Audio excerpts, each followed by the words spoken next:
The morning my mother said, "We'll be there tomorrow. Start clearing the guest room." I was standing barefoot on my own, balcony watching the Atlantic roll in, like it had nowhere else to be.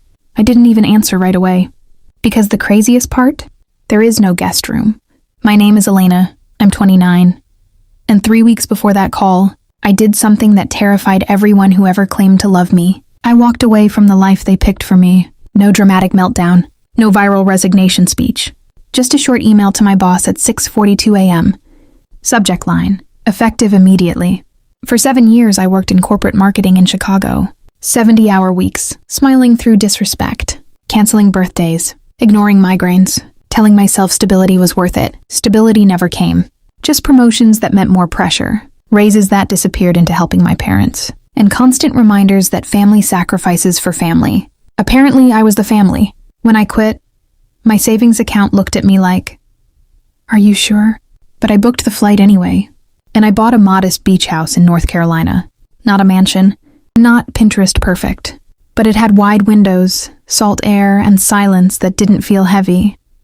The first night, I sat on the wooden deck wrapped in a blanket, listening to waves instead of traffic sirens. For the first time in my adult life, nobody needed anything from me. I thought I had finally stepped out of reach. Then my phone rang. "Mom!" I almost let it go to voicemail. But guilt has muscle memory. I answered. "No hello. No how are you. Just, your father and I talked.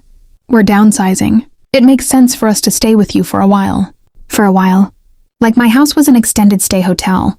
I laughed. Not because it was funny, because my brain refused to process it. "You're joking, right?" Silence. Then she added, sharp and casual.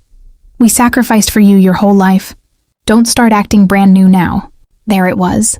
The invoice of my existence. I leaned against the kitchen counter, staring at the ocean through the window, feeling that old familiar tightening in my chest. The same one I felt at 16, when I wanted to go to art school and got handed a business program brochure instead. Growing up, nothing of mine was fully mine. My scholarships, our hard work paid off. My salary, you can help with the mortgage. My time, family comes first. Boundaries were treated like betrayal.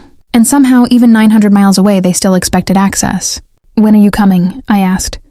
"Tomorrow afternoon," she said. "We already packed." Already packed.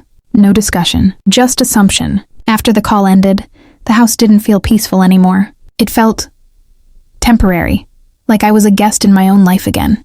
I walked from room to room slowly. The sunlight still hit the floors the same way. The ocean still moved like nothing had changed. But something had. Because this time, I wasn't 19.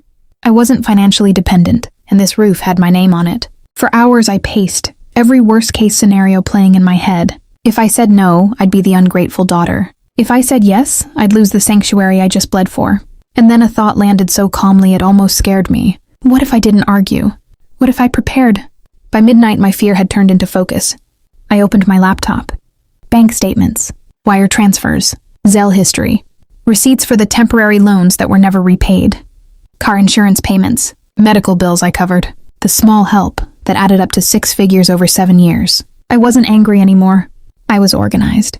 If they wanted to enter my new life, we were going to redefine the rules first. The next morning, I woke up before sunrise. Not anxious. Clear. I printed everything. Labeled folders. Highlighted totals. Attached timelines. But that wasn't the real surprise. The real surprise was simpler. I called a local attorney the week I bought the house. Not because I expected drama, but because peace requires protection. By 10 a.m., I had a short-term occupancy agreement printed and ready. Terms, duration, monthly contribution. House rules. Privacy clauses. Nothing cruel, just structure. If they were staying, it would be legally defined. No emotional freeloading. No financial ambiguity. No but we're family loopholes. At 3:17 p.m., their SUV rolled into my driveway. Right on time. I watched from behind the curtains. My mother stepped out first, scanning the property with visible approval. My father followed, carrying 2 suitcases like this had always been the plan. They didn't knock. They tried the handle. Locked. That alone confused them. I opened the door slowly. "Hey," I said, smiling softly. My mother hugged me quickly, already stepping inside before I moved. "It's smaller than I expected," she commented, looking around. Critique before gratitude. Classic. My father placed the luggage by the stairs. "So where's our room?" he asked. Our room. I gestured toward the dining table instead. Before anything, we need to go over something. My mother sighed dramatically. Elena, we just drove 8 hours. And I bought this house alone, I replied calmly. So this part matters. That was the first moment she really looked at me.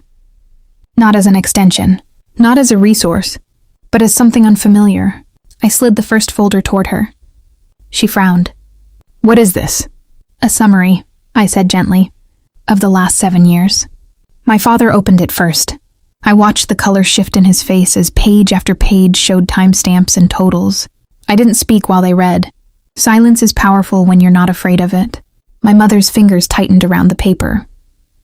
Are you trying to charge us for raising you? She snapped. No, I said evenly. I'm showing you that I already contributed. More than enough. Her mouth opened, closed. She wasn't used to data. She was used to emotion. Then I placed the single-page agreement on top. If you stay here, I continued softly, it will be under these terms. 3 months, shared expenses, respect for privacy, no surprise extensions, and if it doesn't work, we part peacefully. You're unbelievable, she whispered. No, I corrected. I'm prepared. The ocean crashed behind the house like it was punctuating every word. My father leaned back in his chair, staring at me like he was recalculating something. This isn't how family treats each other, my mother said. I smiled, but it wasn't weak. This is exactly how adults treat each other. And for the first time in my life, nobody interrupted me. The air felt different. Not explosive, just shifted. They came expecting access. They found boundaries. And the real decision was about to be theirs. They stared at the agreement like it was written in a language they didn't recognize. My mother was the first to recover. This is ridiculous, she said, pushing the papers slightly away from her. After everything we've done for you? There it was again. The lifetime subscription to guilt. I didn't flinch. The old version of me would have started, explaining, apologizing, softening the truth, so it wouldn't bruise anyone's ego. But I had learned something in the quiet of this house. Peace is expensive, and I already paid for it. I'm not rejecting you, I said calmly. I'm protecting myself. My father finally spoke, voice lower than I'd ever heard it. You think we're trying to use you? I held his gaze. I think you never asked if I wanted this. Silence, not the dramatic kind, the uncomfortable kind, the kind that forces people to sit with reality instead of rewriting it. My mother stood up abruptly and walked toward the window, staring out at the ocean. For the first time since arriving, she wasn't inspecting the house. She was thinking. You've changed, she said quietly. I had to, I replied, because survival turns into self-respect eventually. If you're lucky. Minutes passed. No yelling. No theatrics. Just the weight of a dynamic collapsing in real time. My father closed the folder slowly. How long did you keep track of all this? He asked. Long enough, I said. That answer did something to him.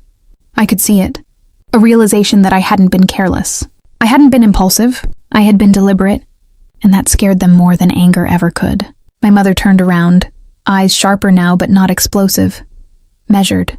So if we don't sign? Then I'll help you book a hotel tonight, I said gently.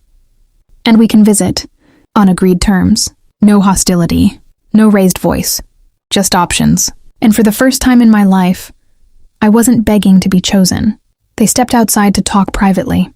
I stayed at the table, didn't pace, didn't panic. The ocean kept moving like it always had. Unbothered, consistent, free. After 10 minutes, they came back in. My father held the agreement. We'll stay at a hotel, he said. Not angry, not warm either, just different. My mother avoided my eyes as she picked up her purse. This isn't how I imagined this going. It's not how I imagined adulthood either, I said softly. That one landed. They walked toward the door, slower than before. The confidence they arrived with had dissolved into something quieter. Not defeat, adjustment. At the doorway, my father paused. You did well, he said, almost under his breath. It wasn't an apology, but it was the closest thing I'd ever received. The SUV reversed out of my driveway. I stepped onto the deck once they were gone, inhaling salt air that felt lighter than it had in days. No shouting match, no dramatic exile, no revenge fantasy. Just a line drawn, clean and undeniable. They didn't lose a daughter that day. They met her. And as the sun dipped low over the water, painting everything gold, I realized something powerful. The most unforgettable welcome isn't loud. It's the moment people realize you're no longer available for control. And this house? It was never just about the ocean view. It was proof that I finally chose myself. And meant it. If this story hit a little too close to home, if you've ever had to choose peace over people, then you already know growth is uncomfortable. Subscribe for more stories about boundaries, quiet strength, and the kind of power that doesn't need to shout. Because sometimes the strongest comeback is simply saying, not this time. I'll see you in the next one.